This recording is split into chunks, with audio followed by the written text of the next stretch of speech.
नमस्कार बच्चों, आज मैं कक्षा 10वीं का चौथा चैप्टर लेके आया हूँ जो है वर्ग समीकरण। तो आज वर्ग समीकरण की पहली प्रश्नावली के संबंध में मैं यहाँ पे कुछ प्रश्न हल करूँगा और फिर आप उसको दूसरे क्वेश्चंस को हल करके और फिर आप उसका जवाब दीजिए। ये हमारा आदर्श वर्ग समीकरण होता है जिसमें x की अधिकतम घात जो है 2 होती है, वो हमारा वर्ग समीकरण कहलाता है। तो ax वर्ग धन bx धन c बराबर 0। x के साथ में a गुणांक है, x के साथ में यहाँ b गुणांक है और यहाँ x नहीं है तो यहाँ c गुणांक है। तो चलिए इस पे आधारित हमारी पहली प्रश्नावली है 4.1। यहाँ पर हम 4.1 का तीसरा प्रश्न लेते हैं। ये तीसरा प्रश्न है x ऋण 2 पहले कोष्ठक में गुणित दूसरा कोष्ठक है x धन 1 बराबर x ऋण 1 पहले कोष्ठक में और x धन 3 दूसरे कोष्ठक में। हमें यहाँ जांच करनी है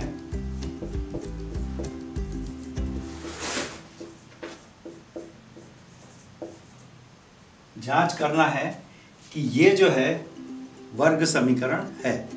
तो हम सबसे पहले क्या करते हैं कि इसका ये LHS पक्ष लेते हैं, x ऋण 2 x धन 1। इसको क्या करेंगे, इसका गुणा हम इन दोनों में करेंगे। तो ये हो गया x और x धन 1। फिर इस ऋण 2 का गुणा इस में करेंगे तो यहाँ आया ऋण 2 गुणित x धन 1। तो यहाँ पर x का गुणा हमने यहाँ किया तो ये हो गया x square, x multiplied by x is equal to x square. फिर x का गुणा हम 1 में करेंगे तो ये आएगा x। अब हम यहाँ पर ऋण 2 का गुणा x में करेंगे तो ये हो जाएगा ऋण 2x और ऋण 2 का गुणा 1 में करेंगे तो ये हो जाएगा ऋण 2। अब यहाँ पर हम इसको सॉल्व कर लेंगे, सरल कर लेंगे। ये x की घात 1 वाली दोनों राशियां हैं, यहाँ पे दोनों के चिन्ह अलग अलग हैं। तो यहाँ पर हम क्या करेंगे, इसको घटाएंगे।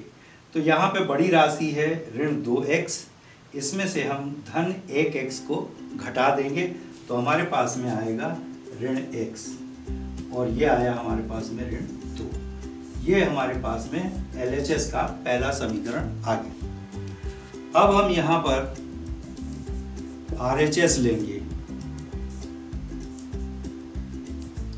RHS हमारे पास में है, पहला कोष्ठक है x ऋण 1, दूसरा कोष्ठक है x धन 3 मल्टीप्लाई x ऋण 1 पहला कोष्ठक गुणा x धन 3। इसको सरल करेंगे तो x का गुणा हम इसमें करेंगे तो x धन 3 और यहाँ ऋण 1 का गुणा हम यहाँ पे पूरे इसमें करेंगे तो ऋण 1 x धन 3। अब इसको हम सरल करेंगे, जैसा हमने यहाँ पे किया था वैसे यहाँ पे करेंगे। x का गुणा x में किया तो ये आया x स्क्वायर या x का वर्ग। x का गुणा हम 3 में करेंगे तो ये हो गया 3x और इसके पश्चात ऋण 1 का गुणा हम x में करेंगे तो ये आ गया ऋण x और फिर ऋण 1 का गुणा धन 3 में करेंगे तो ये हमारे पास में हो जाएगा ऋण 3। इसको और सरल कर लें। यहाँ पे x की घात 2 कोई और राशि नहीं है तो यहाँ पर हम x स्क्वायर लिखेंगे। अब ये x की घात 1 ये यहाँ पे घटेगी तो हमारे पास आ जाएगा 2x ऋण 3। ये आ गया हमारे पास समीकरण नंबर 2।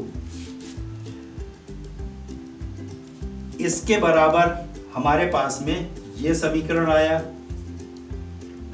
ये, और फिर इसके पश्चात ये इसका गुणा करने पर, इसको सॉल्व करने पर हमारे पास में आया ये। अब 1 और 2 को हम बराबर करेंगे, 1 और 2 से। तो 1 हमारे पास में ये है x square minus x minus 2 और 2 है x स्क्वायर प्लस 2x ऋण 3। अब हम इस पूरे का पक्षांतर यहाँ पे कर देते हैं। तो पहले हम इसे लिखते हैं एक्स स्क्वायर ऋण एक्स ऋण 2। एक्स स्क्वायर यहाँ धनात्मक है तो इधर दूसरे पक्ष में जाएगा तो ऋणात्मक हो जाएगा। यहाँ ये धनात्मक है, दूसरे पक्ष में जाके ऋणात्मक हो जाएगा। यहाँ ये ऋणात्मक है, दूसरे पक्ष में जाके धनात्मक हो जाएगा। और अब यहाँ बचा 0। एक्स स्क्वायर और यहाँ पर एक्स स्क्वायर है, ये धनात्मक है, ये ऋणात्मक है, तो ये हो गया हमारा कैंसिल। इसके पश्चात हमारे पास में है ये ऋण एक्स और ये ऋण एक्स और ऋण 2x, ये दोनों ऋणात्मक है तो ये जुड़ जाएंगे, तो ऋण 3x। 1x यहाँ पे, 2x यहाँ पे, तो ये होगा ऋण 3x। अब हम ये ऋण 2 है और ये धन 3 है, तो ये एक धनात्मक है एक ऋणात्मक है, तो ये घट के कितना आएगा 1 बराबर 0। अब हम इसमें ऋण का गुणा करते हैं, ऋण का गुणा, तो ये हमारे पास आया 3x ऋण 1 बराबर 0, जो कि वर्ग समीकरण नहीं है। वर्ग समीकरण के लिए जैसा कि मैंने पहले ही बताया था कि वर्ग समीकरण में x की अधिकतम घात 2 होना चाहिए, जबकि हमारे पास में यहाँ पर x की अधिकतम घात 2 नहीं है। यहाँ पर x है जिसकी अधिकतम घात क्या है 1 है। तो इसलिए इसकी हमने जांच जब की तो हमें ये पता चला कि ये वर्ग समीकरण नहीं है। चलिए आपको ये समझ में आ गया होगा। इसका पहला, दूसरा, तीसरा बाकी सब प्रश्न आपको करना है और इसके पश्चात मैं एक दूसरा प्रश्न भी लूँगा जो इबारती प्रश्न है। इबारती का मतलब जिसमें वाक्यों में दिया हुआ है उसको हमें वर्ग समीकरण के फॉर्म में लिखना है। बच्चों ये प्रश्न है वर्ग समीकरण 4.1 पहली प्रश्नावली का दूसरे का पहला। यहाँ पर देखिए प्रश्न को हमें बहुत ध्यान से पढ़ना है और ध्यान से पढ़ने के बाद में हमें केवल एक वाक्य पढ़ना है पहले, इतना। एक आयताकार भूखंड का क्षेत्रफल 528 मीटर वर्ग है। आयताकार भूखंड, भूखंड यानी जमीन का एक टुकड़ा जो आयताकार है। तो यहाँ पर मैं एक डायग्राम बना दे रहा हूं।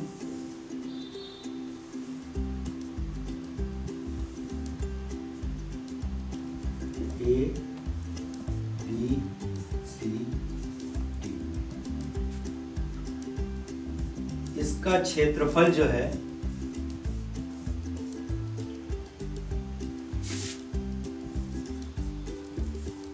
क्षेत्रफल बराबर है 528 मीटर वर्ग। आयताकार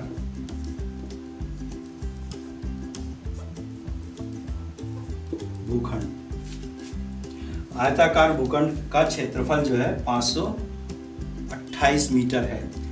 इस पहले वाक्य से हमें केवल इतना पता चला। अब इसके पश्चात हम आगे पढ़ेंगे। क्षेत्र की लंबाई, ये हमारी हो गई लंबाई और ये हो गई चौड़ाई। इस आयताकार में ये लंबाई है, जो लंबी भुजा होती है वो लंबाई होती है, जो उससे छोटी होती है वो चौड़ाई। तो क्षेत्र की लंबाई मीटर में है, चौड़ाई के दुगने से, यानी चौड़ाई जितनी भी है उसके दुगने से। तो हम यहाँ पर लंबाई हमें क्या दी है, चौड़ाई के दुगने से। ये है चौड़ाई, चौड़ाई के दुगने से कितनी अधिक है 1, तो हम यहां कर देंगे प्लस। और इस चौड़ाई की जगह हम मान लेंगे, माना कि चौड़ाई x मीटर है। अब ये हमारे पास में क्या आ जाएगी, 2 चौड़ाई कितनी हमने मानी है x, तो ये हो गया 2x प्लस 1। इस दूसरे वाक्य से हमें इतना पता चला, हमने ये लिख लिया। अब इसके बाद हम आखिरी वाक्य पढ़ते हैं। हमें भूखंड की लंबाई और चौड़ाई ज्ञात करनी है। हमारे पास लंबाई कितनी है, चौड़ाई हमारे पास कितनी है x, और लंबाई कितनी है 2x धन 1। अब हमारे पास चौड़ाई भी है लंबाई भी है, और हमें क्या निकालना है, लंबाई और चौड़ाई मीटर में ज्ञात करनी है। तो यहाँ पर हम क्या करेंगे, क्षेत्रफल जो है, तो क्षेत्रफल का सूत्र क्या होता है, क्षेत्रफल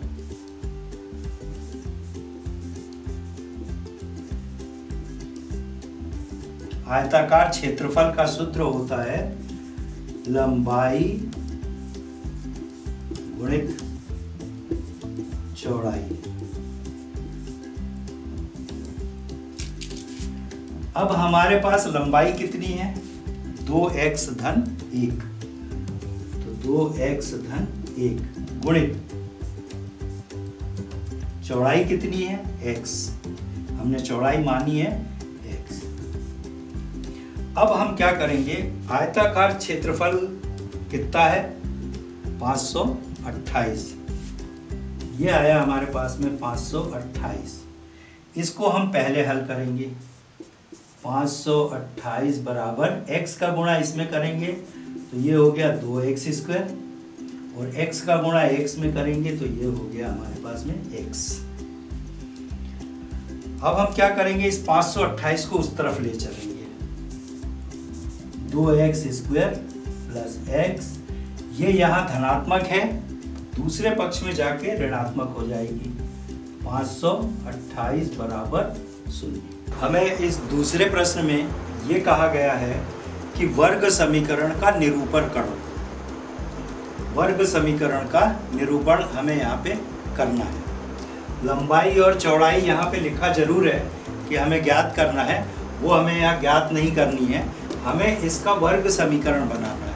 तो वर्ग समीकरण देखिए हमारे पास में ये आ गया 2x square plus x minus 528 is equal to 0। ये हमारा यहाँ पर आंसर।